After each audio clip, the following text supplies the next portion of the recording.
Hello students, हमने अपने दो वीडियो में फर्स्ट और सेकंड वीडियो में क्लास 12 से related lesson first glorious past of Bharat का पार्ट पढ़ा था। अब हम इस वीडियो में इसका लास्ट और रेस्ट पार्ट पढ़ेंगे जो कि क्लास 12 से रिलेटेड है, ग्लोरियस पास्ट ऑफ भारत।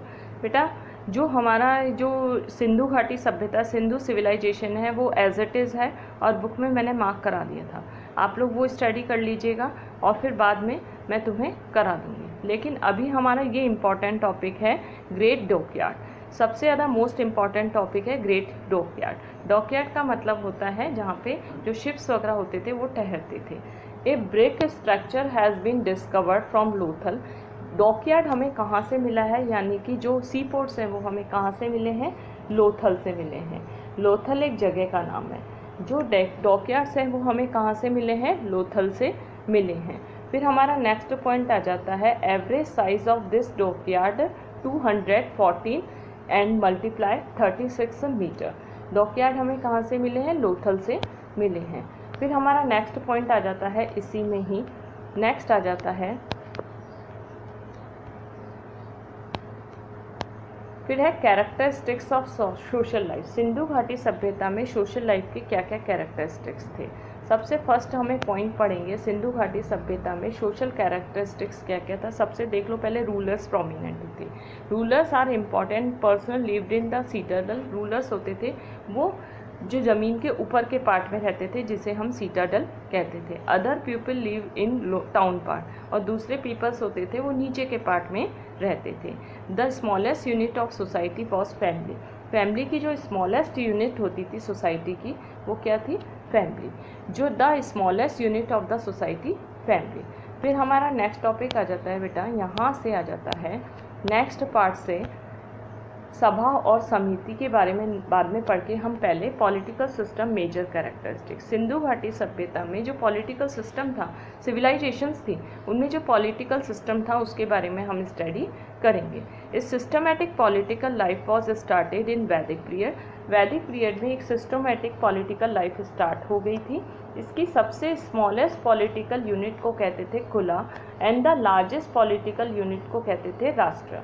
सबसे स्मॉलेस्ट पॉलिटिकल यूनिट को कहते थे कुला और लार्जेस्ट पॉलिटिकल यूनिट को कहते थे राष्ट्र। फिर है राष्ट्र,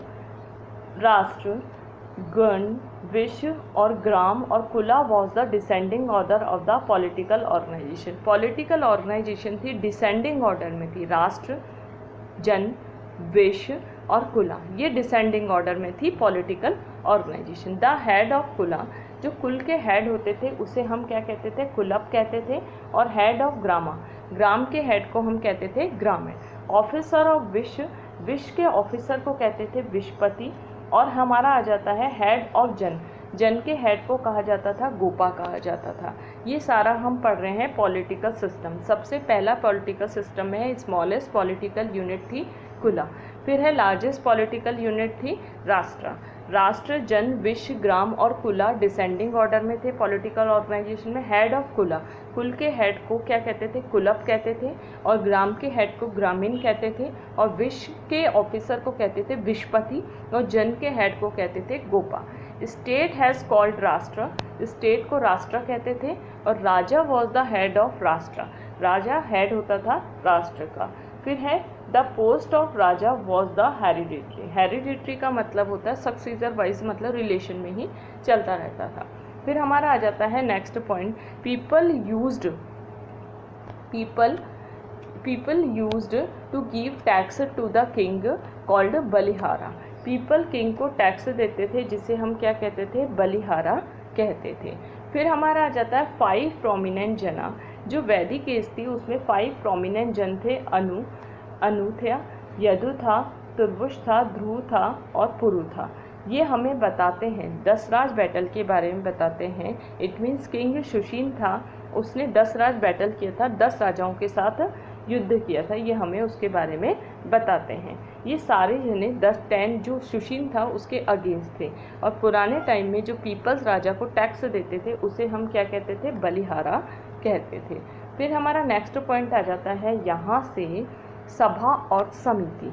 सभा और समिति का सबसे पहला है बेटा, there is a mention of sabha और समिति इन बोथ ऋग्वेद और अथर्ववेद। अथर्ववेद और ऋग्वेद में सभा और समिति के बारे में बताया गया है। Which were the important element of the political organisation were capable to check the tyranny of the king. बेटा जो किंग एक्सप्लॉयटेशन करता था उसको चेक करने का काम कौन करती थी? सभा और समिति करती थी। किंग जो पीपल्स होते थे उनके साथ एक्सप्लॉयटेशन करता था, उसको चेक करने का काम सभा और समिति करती थी। King use to take part in the meetings of samiti. लेकिन किंग क्या करता था? सभा और समिति दोनों में ही मीटिंग में भाग लेता था। इन कंपैरिजन, अब हम सभा और समिति के डिफरेंसेस के बारे में पढ़ेंगे। इन कंपैरिजन टू समिति, सभा वॉज स्मॉल ऑर्गेनाइजेशन। सभा छोटी ऑर्गेनाइजेशन थी जबकि समिति बड़ी ऑर्गेनाइजेशन थी। In which only elders and important people used to take part. इसमें केवल वही लोग होते थे जो एल्डर्स और इम्पॉर्टेंट पीपल्स होते थे, वो इसमें भाग लेते थे। किस में भाग लेते थे? सभा में लेते थे। और सभा एक छोटी स्मॉलेस्ट ऑर्गेनाइजेशन होती थी, और जबकि समिति बड़ी ऑर्गेनाइजेशन होती थी जिसमें कॉमन पीपल्स भी भाग लेते थे। सभा, फिर हमारा आ जाता है नेक्स्ट टॉपिक है एपिक एज। एपिक एज के बारे में बाद में हम नेक्स्ट टॉपिक पढ़ेंगे।